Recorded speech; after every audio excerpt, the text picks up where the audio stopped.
Good evening, everyone. Good evening. This side Dr. Vinod Kaushik with Dr. Utra from India technical team.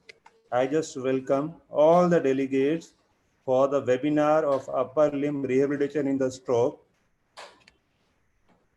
by Professor Ona Desai and Dr. Gaurish Kinkre. And today the moderator of the webinar is Dr. Deepak Malhotra.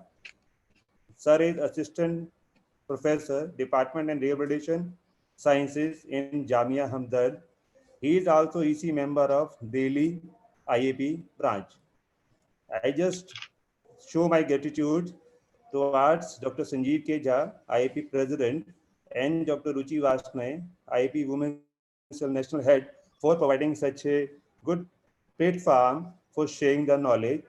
I just request all the delegates, please subscribe IAP India YouTube channel to get in touch with the more webinars, and please like the page Facebook IAP India. Now I just hand over to mic to Dr. Deepak Malhotra. Please continue with the webinar. Thank you. Thank you. Thanks a lot, Dr. Kaushik. Thanks for such nice words. Myself, Dr. Deepak Malhotra, Assistant Professor, Jamia Hamdard. I welcome you all to the fourth webinar in series organized by Delhi State Branch of Indian Association of Physiotherapists and Delhi IAP Women's Cell.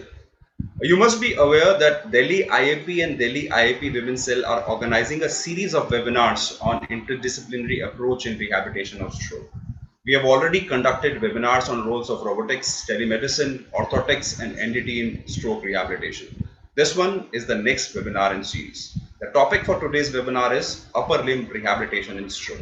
And for today's webinar, we have two eminent personalities in the field of rehabilitation with us. Please welcome Professor Ona Desai, Head, Department of Rehabilitation Sciences, Jamia Hamdard, New Delhi, and Dr. Gaurish Kinkre, HOD Physiotherapy, Fortis Hospital, Kalyan, Chief Spine Rehab Consultant, Leelavati and Breach Candy Hospital, Mumbai. I welcome you both. Now, first, I would like to invite Dr. Ona Desai for her presentation. When I have to introduce her, because it's a very long CV, actually I had to cut it short considerably. Now when I talk about her, she has already completed 32 years of experience in occupational therapy. She worked at Sage GS Medical College and Sion Hospital, Mumbai before joining Jamia Hamdard. Her field of interest is neurological rehab. She was associated with the neurorehabilitation of spina bifida and delayed developmental clinics at Sion Hospital, stroke care clinic at Leelavati Hospital and Paraplegic Foundation. In Delhi, she is closely associated with Indian Head Injury Foundation. Currently, she is serving as a professor and HOD Rehab Sciences, Jamia Hamdard, New Delhi. She would be talking about hand rehabilitation in stroke and occupational therapy perspective. I welcome you, ma'am. Please, the mic is yours. Thank you.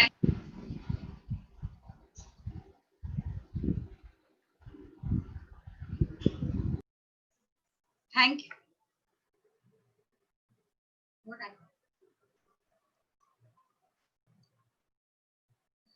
yeah. Thank you, Deepak. And I must thank the team of IAP and the technical team for inviting me to this interdisciplinary seminar of hand rehabilitation in stroke patients.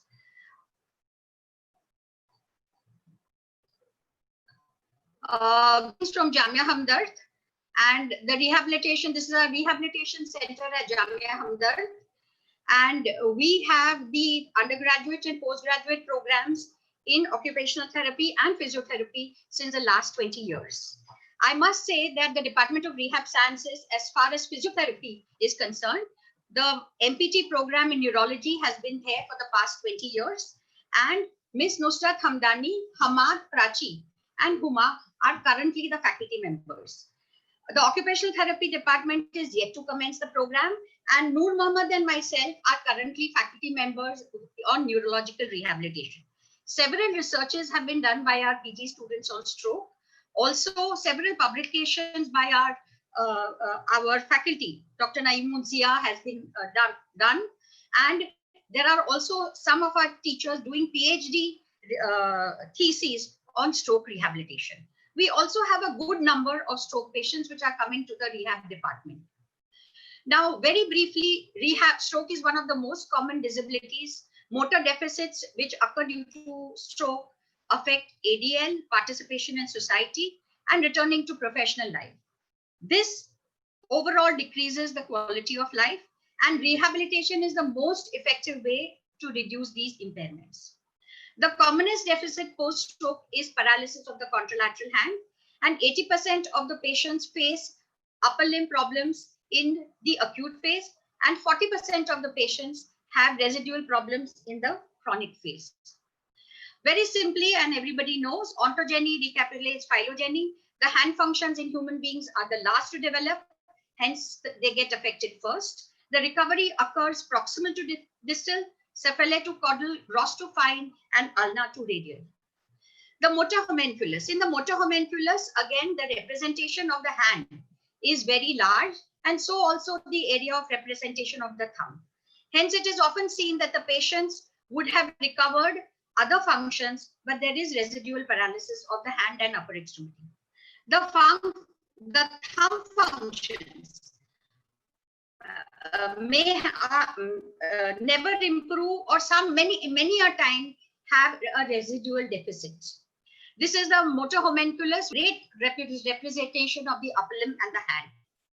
Now, the affectations of the hand is muscle weakness, contractures, change in tone, joint laxity, impaired motor control, and these cause deficits in grip, grasp, and release. The other impairments could be the sensory deficits. There could be impaired detection of sensory information, disturbed performance of motor tasks, decreased upper limb and motor outcomes. Pain is also manifested, and there is the complex regional pain syndrome 1, and subluxation is present, and also the neglect syndrome. Now, these are the different postures in hand, and it is due to the spasticity. The spasticity could be complex both in the wrist, the fingers, the flexors, extensors, and the thumb. These are again some of the postures which are common in patients with subacute or chronic stroke. Now, these are some of, we commonly look at the Brunstrom synergies for the upper limb, and we go from stage 1 to 7 or 1 to 6.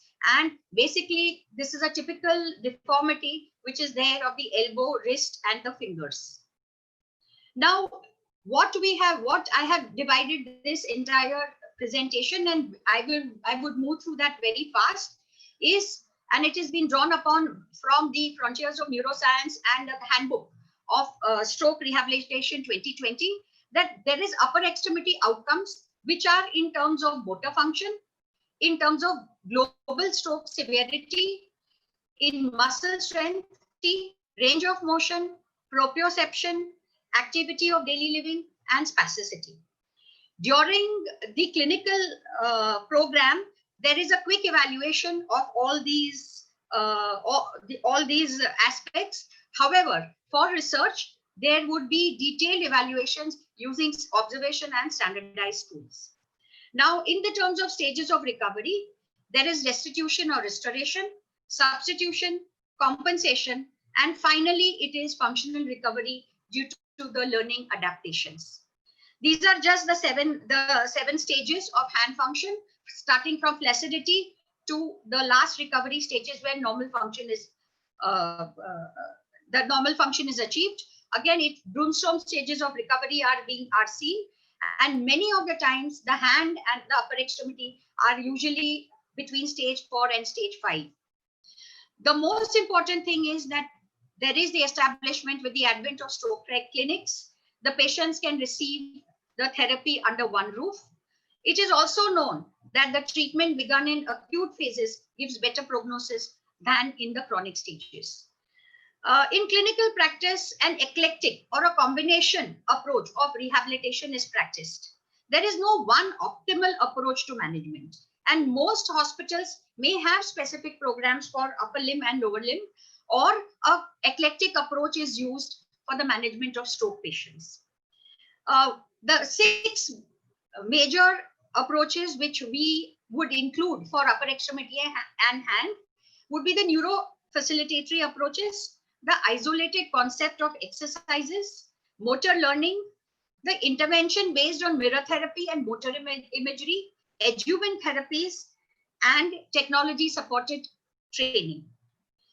Now, the treatment principles, Dr. Gaurish is going to talk about the Bobat's principles, which are started from the use of reflex inhibiting postures and with the use of activities, which he would discuss. And you already had an NDT workshop for the last webinar.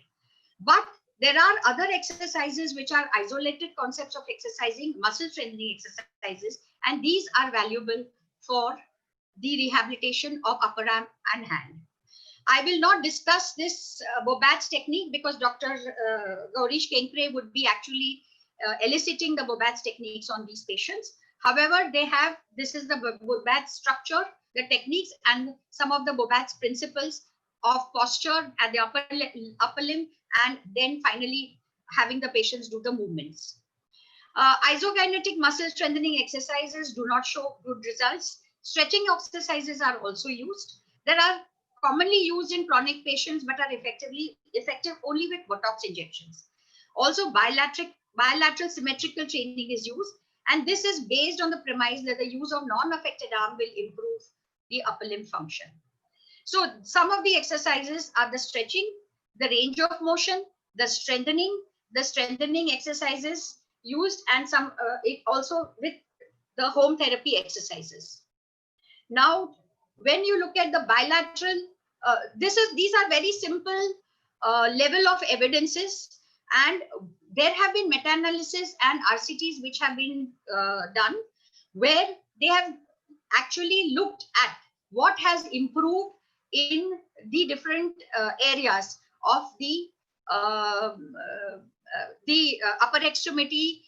So in terms of bilateral arm training, we find that the green is there is improvement, to yellow is mixed dexterity, and ADL is mixed improvement. And if there is in terms of, but there may not be improvement in motor function. So this shows that not improvement in muscle strength. So most of these, the remaining slides show, I have depicted along what is the level of evidence in upper extremity in these areas using the different RCTs. So red, there is no improvement. Yellow, there is mixed, and green shows that it is valuable for rehabilitation. Now, in terms of strength training, in strength training, their motor function improves as well as range of motion improves, but dexterity and spasticity do not improve. ADL, there is a mixed literature shows that there may be improvement in the ADL. Now, task-specific training. In task-specific training, we find that there is improvement in motor function, spasticity, ROM, and muscle strength. But there is no improvement in the ADL and the global assessment. Now, this is again the bilateral motor training. Many times there is bilateral motor and rhythmic motor training done for patients. And also there is CIMT, which is constraint induced movement therapy. This is a constraint induced movement therapy. These are some of the exercises which are used for the hand in terms of the grip, pinch, opposition, and in terms of the grasp. Now, constrained induced movement therapy in CIMT, there are two. It is used in the subacute phase, and there is modified CIMT, which is used in the subacute phase. CIMT, which is there, which has no activity training, and it is only non-use of the non-affected hand, whereas in modified CIMT, there is also use of the affected hand. It is found that CIMT is useful or valuable in spasticity and muscle strength. Now, CIMT in the chronic phases. CIMT, it is seen that CIMT has improvement in motor function, ADL, and it is used and it is valuable or beneficial in improving the ADL in the chronic phase of stroke. Mirror therapy, again, it is a cognitive induced intervention, and it is found that mirror therapy has also been beneficial for the use in stroke patients. This is some of the pictures of mirror therapy, and in terms of the level of evidence, they find that mirror therapy has improvement in motor function, dexterity, and proprioception, but has a mixed benefit in ADL, spasticity, and muscle strength. Then there are treatment based on mirror neurons or on motor imagery. Now, mental practice and motor imagery, again, it is found that they have been valuable in the treatment of motor functions and muscle strength, and of some value in terms of the ADL. Then we go to the technology supported therapy, where one looks at virtual reality and also music supported therapy, but that does not have any benefits. Now, it is found that virtual reality does show benefits in the treatment of upper extremity and hand. Here it has been shown that it improves motor function, and it improves in terms of the motor function, but does not improve the ADL, dexterity, spasticity, or muscle strength. The biofeedback. Many of the hospitals use EMG and biofeedback, and yes, after stage 3 of Brunstrom's, it has found that it is of value for the benefit of upper extremity and hand function. Now, TENS, it is found that it improves the motor function, and it may have mixed in dexterity, ADL, and mixed benefits in dexterity, ADL, and motor strength. Robotic arm use, you all have already gone through the robotic arm use with the first seminar, but it is found that exoskeletons, they are very, very expensive. We have few companies in our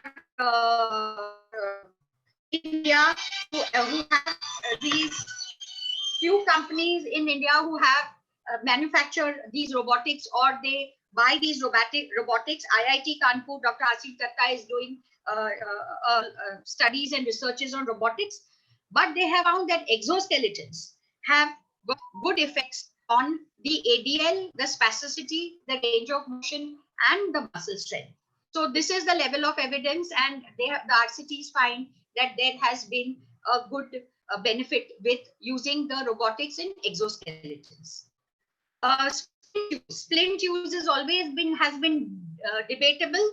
Now, these are some of the splints, which are the Benix, the stroke recovery. You have the hand reach splint, the wrist drop orthosis, the finger flexion gloves. There has always been a debate on this, and it has been found that orthotics may, splints and taping and orthotics do not improve upper limb function in ADL or muscle strength, but can improve the range of motion. Drugs, they have a valuable effect. It has been found that antidepressants have a valuable effect in dexterity, ADL, and stroke severity. And they may have mixed results in muscle strength and motor function. Cerebrolysine, another neurotransmitter or neurodegenerative drug, which has found that there is improvement in motor function and ADLs and dexterity. Botox injections, they have found that Botox injections may have a beneficial effect used in combination with therapy in muscle strength and spasticity of the hand and the upper limb.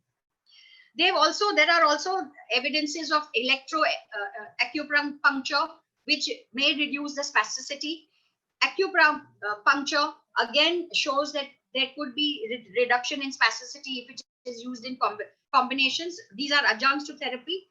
Also, the use of neuromuscular stimulations. EMG, any neuromuscular electrical stimulations have found that they could be beneficial. So when used with biofeedback and functional electrical stimulations are found that they could improve the dexterity, the ADLs, spasticity, and the range of motions. Invasive motor cortex they have found that it will cortex stimulation. There is an RCT finding that it may improve the dexterity of the hand. Again, RTMS, they find that low frequency RTMS may improve the motor function, dexterity, and ADLs.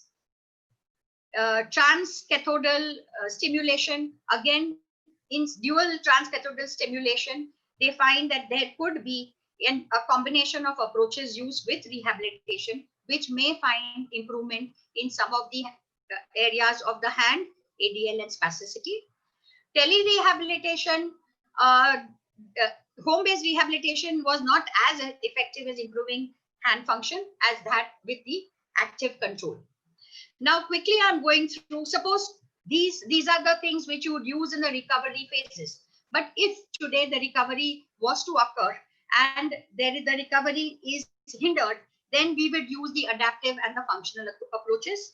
Very quickly, if one had to look at the approaches, it is the basic ADL, the instrumental ADL activities, which are meal, household work, communication, shopping, and driving. This requires an ADL training. Occupational therapists have ADL training. We have a small ADL unit in our department. The goals are, if there is no restoration, at least to achieve the maximum level of independence. There are many factors in the for stroke patients which may impede in getting the maximum in ADL.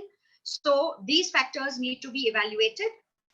The parameters of the ADL training, it is depends upon the level of independence and to the accuracy in performing the ADL activities.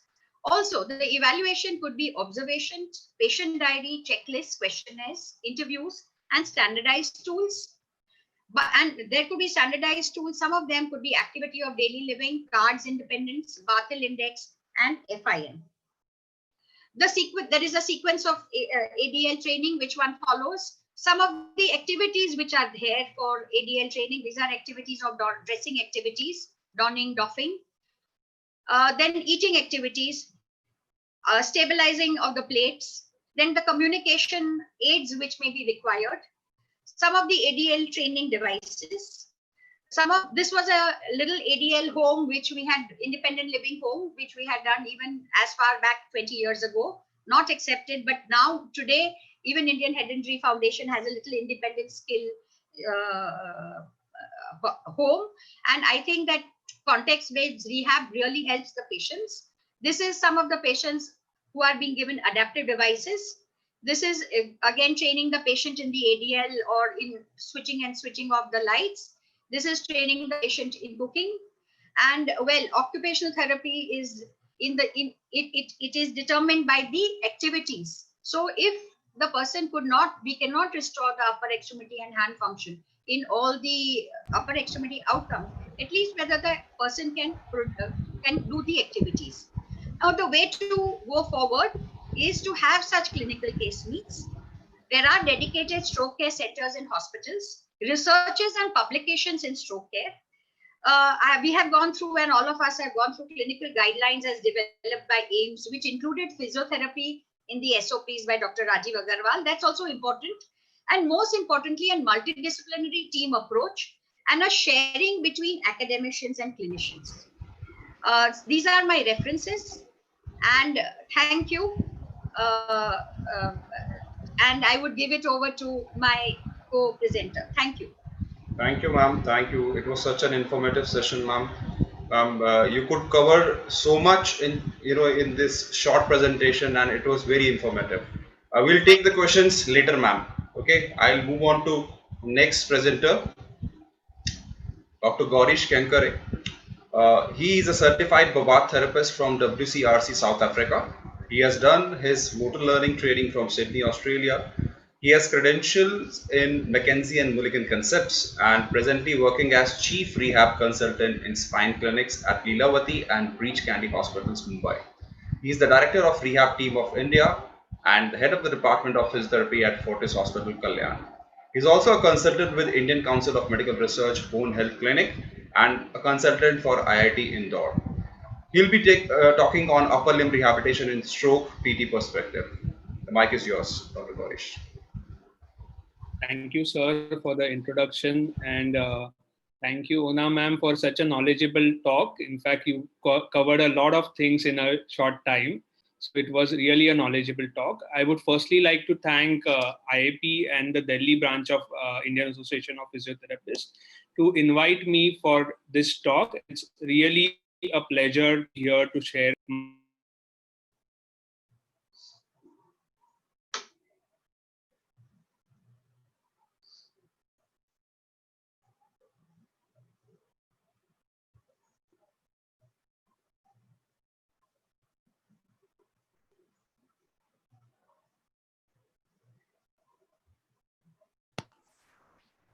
Yeah. So these are the different approaches what we use for upper limb training. As we all know, BOBAT, NDT, motor relearning program, CIMT, PNF, mental practice is a new thing what we have been doing, as well as mirror therapy is very well known but rarely practiced. So that also has very good results for upper limb function. So we should in fact include mirror therapy in our practice for patients having upper limb deficits, mainly hand function. Coming to my talk about Bobat, if you see these two gentlemen, they are trying to shake hands with each other. But to shake their hands, if you see closely, they have to maintain their posture.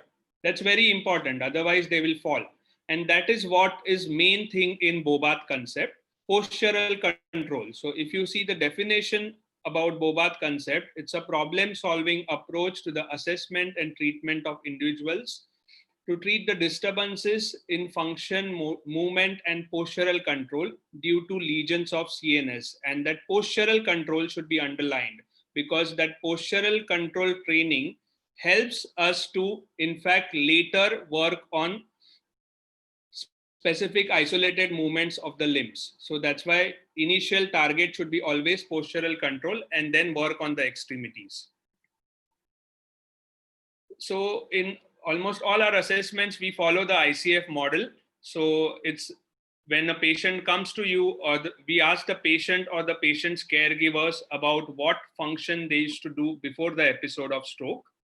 Now, for example, if the patient is a housewife, so most of the housewives, if you ask them about function, they tell about cooking. So if you ask the patient whether they are able to, what function is affected, so if the patient tells if they are not able to cook, then that will come under their participation restriction. Now, why they are not able to cook? What you need for cooking, you need to stand near a kitchen platform, you need to reach, you need to grasp, you need to do these different things.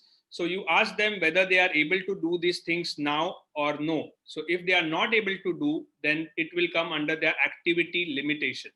And why they are not able to do these things, whether there is less tone, more tone, pain, tightness, restricted range of motion, all these things will come under their underlying impairments. And we all should know that when we are treating, we go the reverse. We kind of target the underlying impairments. We target that restricted range of motion.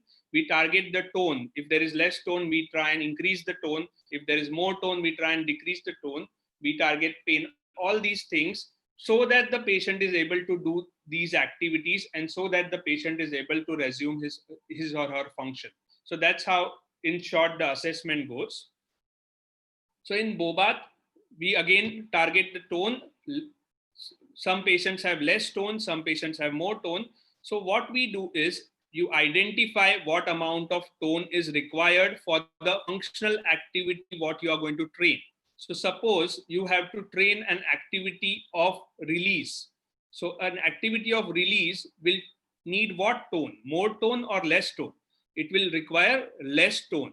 So if it's requiring less tone, you are going to give that patient activities which are going to reduce the postural tone in their body. The whole postural tone goes down, and then the arm tone goes down, and then the patient is able to release. Similarly, if the patient needs to walk, or the patient needs to reach overhead, what activities, means what tone do you need? If you have to reach overhead, you need to build up the tone in your arm. So for building up the tone in the arm, you may have to give the patient activities which are going to increase the tone in their whole body, and then work towards the function. So that process of normalizing the tone is called as tone influencing patterns. So now the Bobath concept has changed from reflex inhibiting patterns to tone influencing pattern. That there is a reason for that, because reflex inhibiting pattern, if you see the word reflex inhibiting pattern, it has a word inhibition. So for inhibiting something, you need to have a baseline tone which is present in your arm or in your body. So that used to give a false impression about the concept that it cannot be used in patients with flaccidity or less tone. And that's why the concept is evolving and changed from reflex inhibiting patterns to now tone influencing patterns. Now, what is this tone influencing pattern? So influencing patterns are the movements which regulate or normalize the postural tone. At the same time, they help you to elicit the active control of the movement. So they regulate your postural tone, but they also help you to isolate your movement, or they help you to take the voluntary control of your extremity. So that's what is tone influencing pattern. So now I have enumerated few tone influencing patterns which are used to increase the tone in your body, and few which are used to reduce the tone in your body. So for increasing tone, what do? We have been doing it from years. Static weight bearing. Most of us do it for our patients. We give them weight bearing exercises. So that's mainly when the patient is a flaccid patient or a low tone patient. Symmetrical bilateral patterns. You give them a ball, tell them to bounce, bounce, bounce. You help them with your hand, whichever extremity is affected, to bounce. That helps to build up the tone in the abdominal muscles. That increases the tone. Joint compressions can be given in weight bearing, can be given in space. Quick movements. Quick movements is one of the PNF techniques. You move the limb in a very fast way and suddenly leave the limb. So when you suddenly leave the limb, to kind of prevent that fall, the patient tries to hold that limb, and that's how they build up the tone in their body. Another important thing used to increase the tone is protective mechanisms. If my patient is sitting and suddenly I'm going to push the patient is going to resist. And how will he resist? He will resist by building up the tone in his body. So these are few of the things used to increase the tone in our patients. Similarly, how do we reduce the tone? What are the tone influencing patterns to decrease the tone? Now, you should always remember that whenever you are treating a patient with high tone, more tone, preparation is the most important thing, because tone is the primary component, but they have a lot of secondary component like tightness, neural tissue tightness. Their fascia is tight, so you need to release the fascia, you need to release the neural tissue, you need to stretch those tight muscles, and then come to tone specific techniques. That's why the first and foremost is elongation and mobilization of the muscles and the myofascia. Some of the quick techniques are pressure on the tendon insertions, mainly used for biceps tendon and the TA tendon. You give deep pressure and feel the release in tone when you do it. Coarse vibration and shaking is not nowadays practice, but how you do it is you hold the limb, hold the wrist strongly, support the wrist, and move the limb in an anterior, posterior, and lateral directions slowly, so that you feel the release in the tone in the arm. Gentle traction, used a lot in shoulders. Rotation around the body axis, which I practice a lot. So it helps you to dissociate. It helps you to dissociate your upper trunk from your lower trunk. And the dissociation movement, if you know, is the most important movement to reduce the tone. Because if you tell a patient to turn on one side, a stroke patient, they turn as a whole. They don't dissociate. The upper trunk and the lower trunk turns as a whole. So you need to train them for dissociation, and rotation around the body axis is one of the main things to train them for dissociation. Wide range of motion. If you see, most of the synergy patterns work in a very small range of motion. So if you give them an activity which is going to, like activity of picking up something from the floor and putting it overhead, you are going to come out of that synergy. And if you are going to come out of the synergy, you are going to end up breaking that synergy. So wide range of motion is another thing what is used to decrease the tone. And movements with facilitation, which we normally use in Bobath and NDT concept. So we facilitate using the key points of control to reduce the tone or to normalize the tone. So since I spoke about facilitation, we need to know what is facilitation. So facilitation means to make it easy or to create a situation in which a response has to take place. So if the patient has to roll, you are not going to roll the patient passively. You have to create a situation where the rolling has to happen with the patient's help. The active involvement of patient has to be there, and you make it easy for the patient. That is facilitation. So talking about the upper, okay, and what do you facilitate? You can facilitate two things. You can either facilitate the muscle, which is responsible for that movement, or you can facilitate the whole movement as a whole. So you can facilitate the whole task, or you facilitate the muscle, which is responsible for that movement. Coming to key points in upper limb, the central key point is the thorax around T7, T8 area. Proximal key point is your shoulder girdle. So you include your shoulder and the scapula. And the distal key point is your wrist and your fingers. Nowadays, elbows are also considered as the distal key points. What do you train in hand function? You have to train 4 things: reach, grasp, in-hand manipulation, and release, which is the most important thing. Now, reach and grasp, are they same or different? So there is some amount of difference in reach and grasp. There are 2 main differences. If you see in reach, the arm and the hand, they work as a unit. They work as a unit. But if you see grasp, there are 2 different units. The arm is used for transport and the hand is used for pre-shaping. So in anticipation of holding that object, you are going to pre-shape your hand. And that is why that's the difference between the reach and the grasp. And that is why there is also a change in the pace at which you do that movement. So there are 2 phases in reach and grasp. There is an acceleration phase and there is a deceleration phase. So when you try and reach an object, you have to accelerate, and once you come close to it, you have to decelerate, slow down. So if you see in reach, the acceleration is more than the deceleration because you don't have to prepare for the movement. You just have to go and reach. So acceleration phase is more than deceleration. But in grasp, because you have to pre-shape and develop an anticipatory control, the deceleration phase is more than the acceleration phase. So that's a very important thing what you also need to add when you're doing these functional trainings. So you have to train the reach and the grasp differently or separately. So there are 2 main components of reach: forward reach and the lateral reach. So if you ask me about forward reach, I don't know whether I am seen. So forward reach, this is the proximal key point, central key point, and distal key point. So if you see, if I'm training the forward reach, if I can show it on, quickly I'll show the forward reach. Yeah. So sit.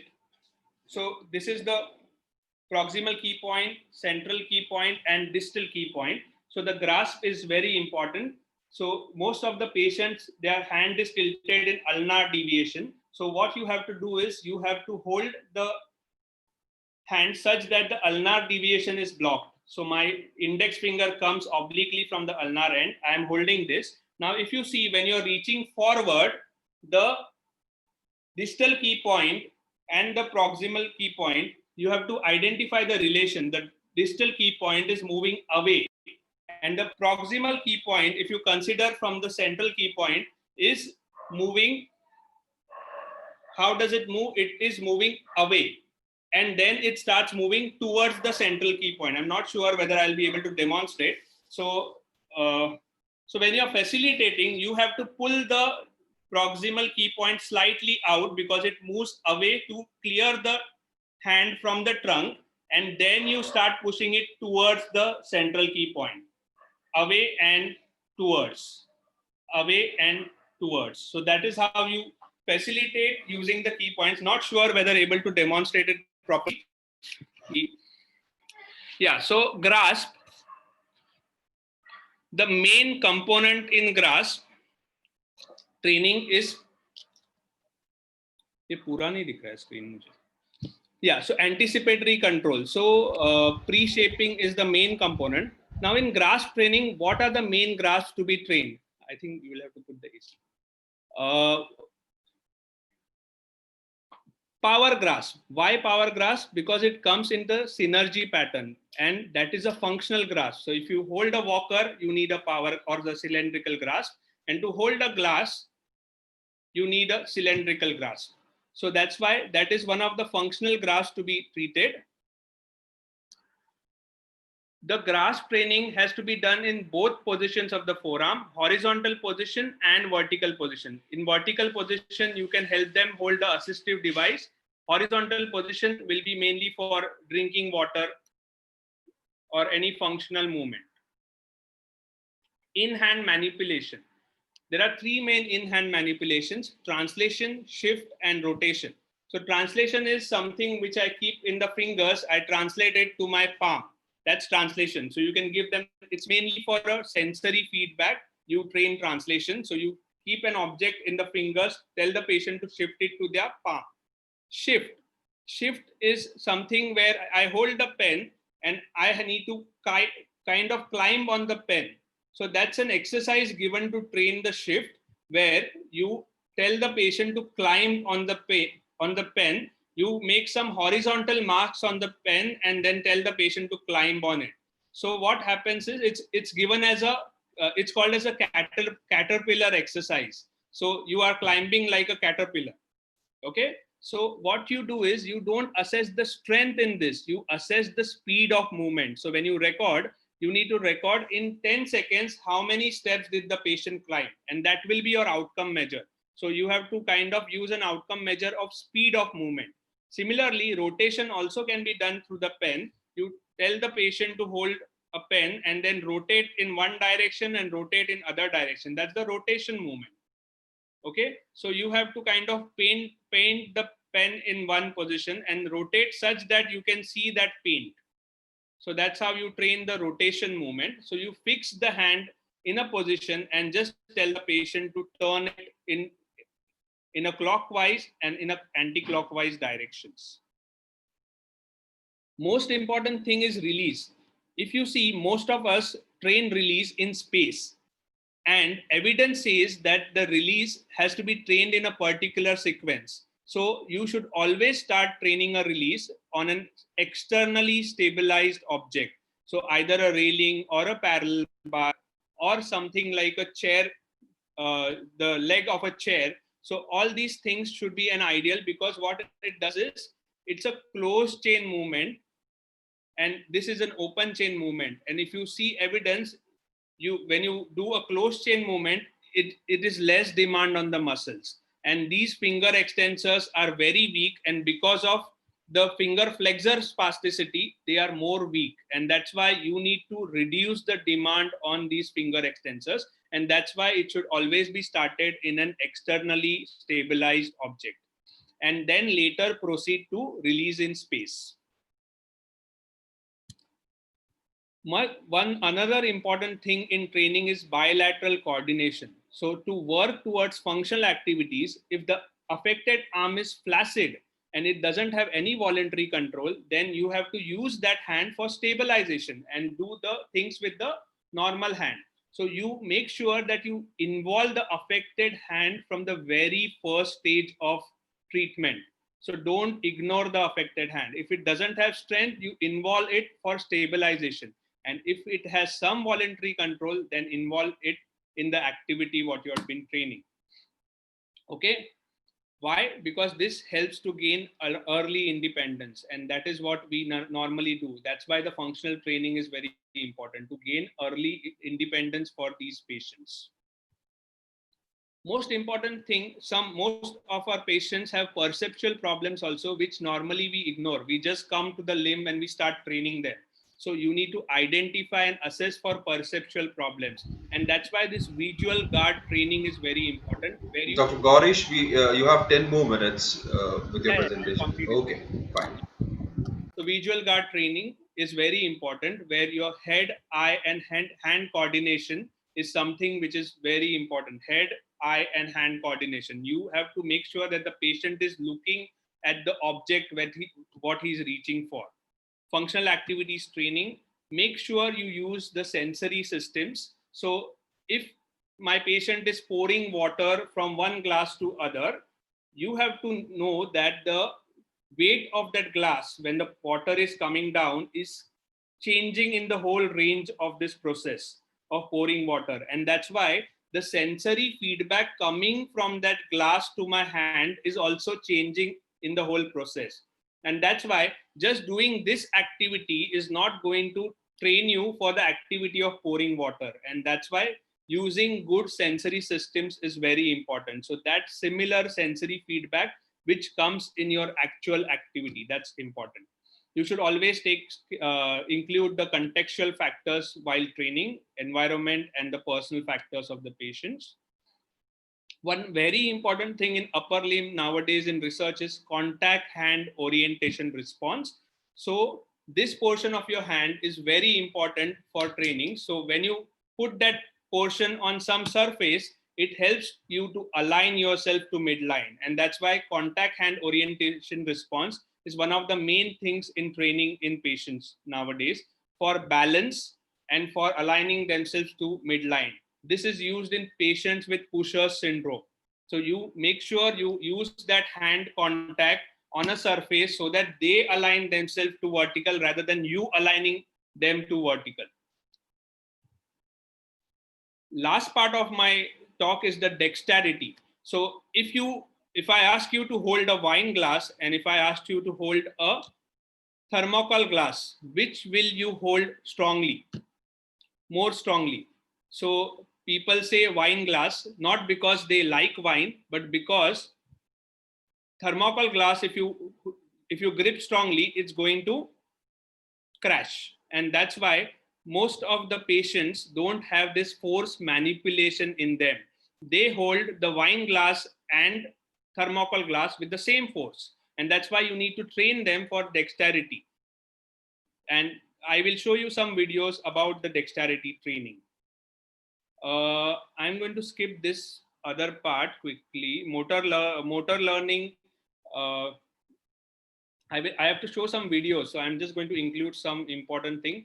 Mental practice is something new in research where you tell the patient to do a task, then you tell the patient to rehearse that task, not doing it physically, do it mentally, and then redo the task. And you see immediate difference. Just for an example, if I tell you to write your name with your left hand, then do mental practice for 2 minutes and then again write your name with left hand, you see the change in your handwriting. You will understand how the mental practice works. But eligibility criteria is there is some movement which has to be there for mental practice to be followed. CIMT, ma'am has already discussed. Mirror box therapy. So what it does is mainly used for severe and flaccid hands as well as spastic hands for voluntary control. So place the mirror between the hands. Most of us know about it, but we don't practice it. Hide the affected hand inside the mirror box. Perform the desired task with both hands. But now what you perceive is your normal hand is seen in the mirror and perceived as the affected hand. And that's how you gain movement in those patients with the mirror box. Yeah, I have to just show some videos that's why I rushed through the presentation. So 1 minute. Yeah.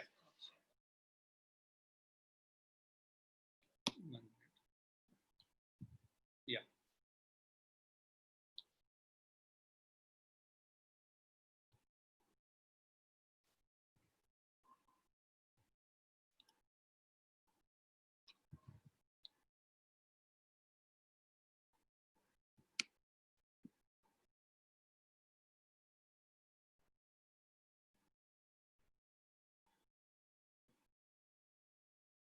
So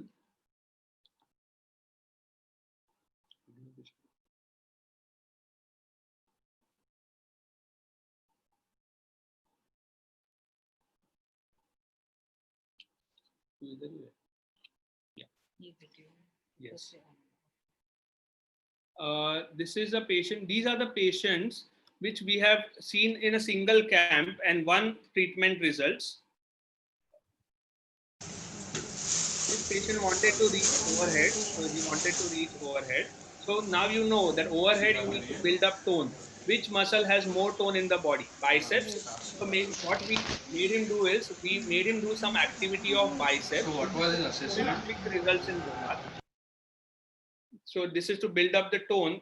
Right? Help him with the biceps. Build up tone in the biceps. This is the activity which was given for him, and immediately after that, if you see, So one more time. he is able to almost reach the head. This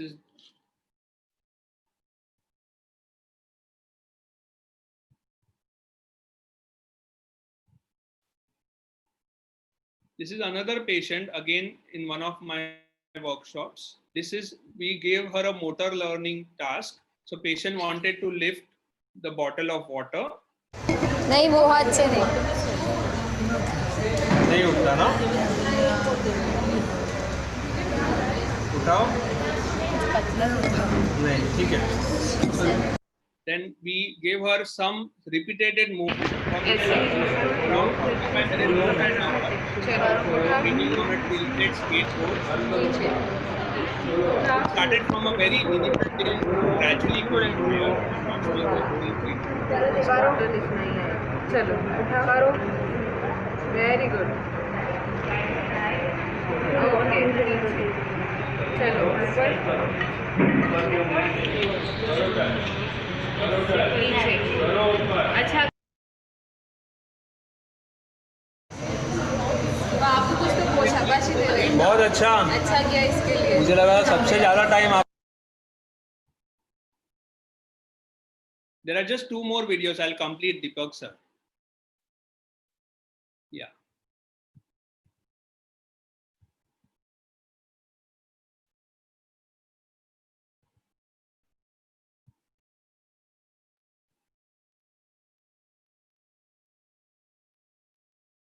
This is the dexterity training, what I was talking about.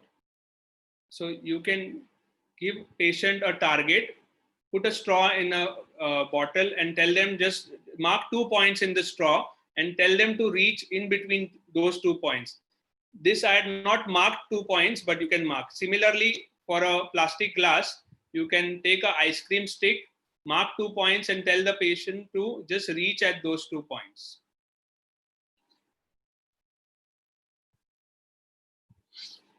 Yeah, there is one more. No? Yeah, this is okay.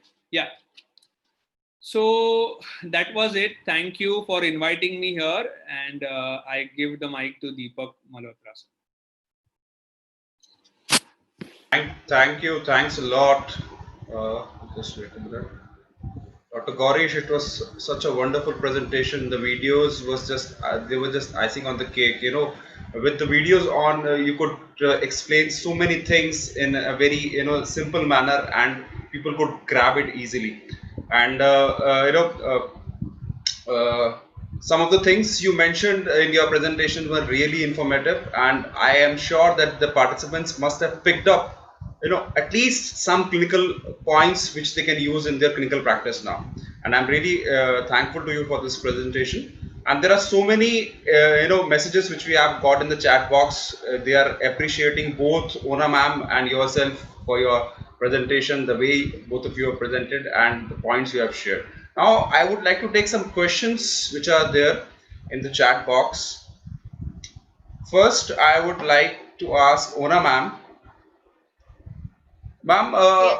as far as OT is concerned, that Yes. what should be the OT when he or she is assessing a stroke patient? What all points must be seen as far as stroke patients are concerned from an OT perspective, ma'am? Actually, there is a lot of overlap between OT and the PT, but usually when we work in an interdisciplinary team, we look at both the upper limb and the lower limb.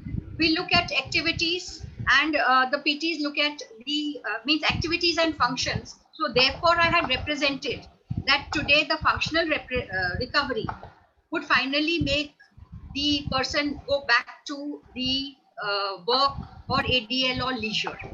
However, from whatever the studies which I have gathered, or from uh, the clinical handbook, I find that both OTs and PTs are working on upper extremities, and they are looking at these different aspects, and they may have it in different perspectives, but there has been a combination of both, because you cannot have upper extremity and hand being totally separated. As Gaurish discussed this with activities, we need to have a linkage between the recovery and restoration using all these BOBAT and other points to it being activity based. So one would look at it in both. It could be in terms in the restorative phase, in the rehabilitative phase. It could be also the environmental adaptations, and it could be in terms of adaptations which could be given to the patients as well. Okay. So if we could use a multidisciplinary approach, and that could be an understanding between the stroke care unit within a particular stroke care center on what are the aspects which would be managed by the different therapists. Yeah, truly it is an interdisciplinary approach. Maybe, That's what we are also concentrating on. would Yeah. yes.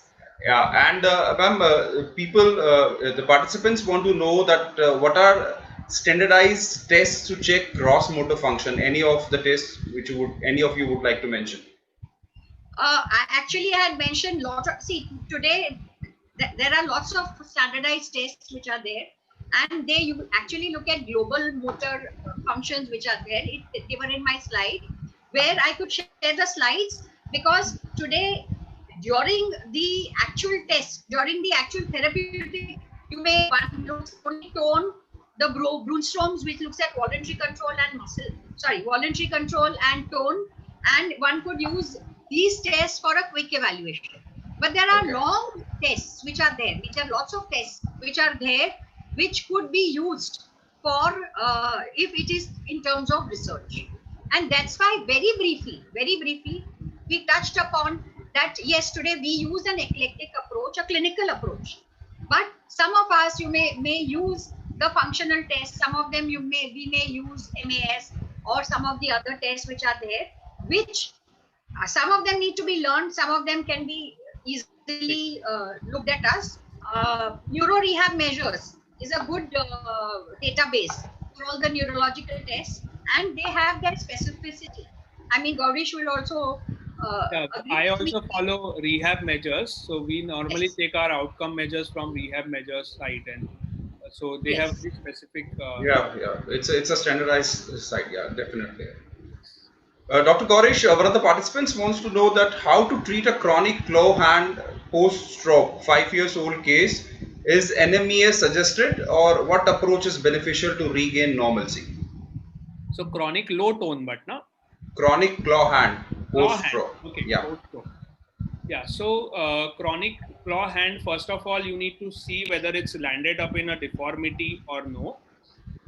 And if it's stretchable, again, I told you that to gain function, there are a lot of things to be worked on trunk. So claw hand is a problem where it is increased tone or more tone, because the clawing is happening. That means the body has more tone. So you need to first dissociate the patient or give them activities which are going to reduce the tone. And if you reduce the tone, then only you can work on the isolated extremity. So first and foremost thing, don't directly work on the hand. First work on the trunk, dissociate the patient, give them activities which are going to reduce the whole postural tone, and then start working towards the extremity. There are some techniques which are used to break down the tone in finger flexors, something called a sweep tapping. It's readily available on the internet. So you just do some sweep tapping on the wrist, and the finger flexor tone goes away. But for that, first of all, preparation is important. You will have to stretch the fingers so that the flexibility is good, and then work on the tone. If you directly Okay. work on the tone, Okay. And also maybe Botox would help. I think Dr. Nirmal Surya is doing a lot of work on Botox and hand functions, but we do not know whether these would be long lasting. The effects of the Botox injections would be long lasting. But activities practiced with Botox biofeedback and may have some improvement in chronic cases. And maybe Okay. Dr. Gaurish would like to say. Yeah, I agree with that. Yeah, yeah, yeah, yeah. Dr. Gaurish, conventionally weight bearing has been used to both to increase and to decrease tone. Is it true? And Right. if it is true, then what is the physiological basis behind that? If you could just throw some light on that. Dr. So Deepak weight Malhotra bearing ji. is used to increase and decrease Yeah, tone. yeah, That's right. yes, But what happens is when you have to yes, decrease. yes, Dr. Kaushik. Sir, actually, the next webinar, sorry to disturb everyone. The next webinar timing is there. Please, it should be the last question. Please, sir, please. Okay, okay, okay, okay. The last we are taking this last question. Yeah, fine. Yes.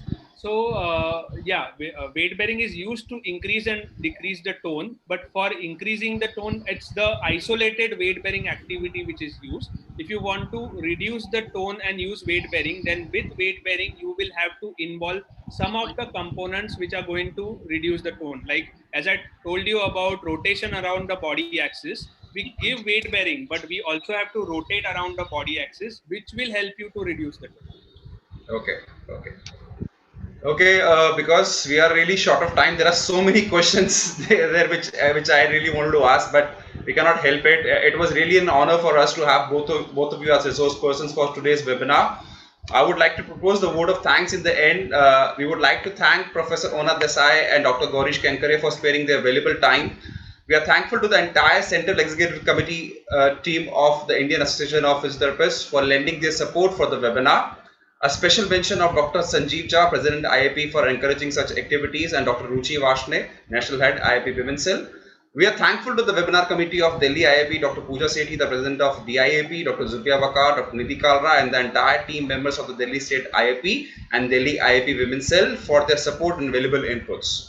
Last but not the least, we are thankful to the technical team of the IAP for providing technical support for this webinar. I would like to mention the name of Dr. Vinod Kaushik here for his support, and also I would like to thank obviously the participants for their overwhelming response for this webinar. And please do join us for our next webinar and series coming up on 25th July. That is the next Saturday. The topic is mirror therapy in stroke rehabilitation. The details will be shared soon. Thank you. Thanks a lot, Ron. Over to Thanks a you. lot, Over to everyone, you. for the wonderful webinar. Thanks, sir. Sorry, I have to disturb in the last one because of the next webinar. I just show my gratitude to all the delegates who has taken today the participations. Thanks, everyone. Thanks to the IAP Delhi Women's Cell and IAP Delhi branch. Thank you very much, sir, for everyone. Thanks Thank a you. lot. Thank you. Thank you to the Delhi branch and IAP. Thank you, sir. Thank you. Thank you. Please Thank you. Okay. subscribe IAP India YouTube channel. Nice meeting you, Dr. Gaurish. Thank you. Yes, Thank ma'am. you. I'll be in touch.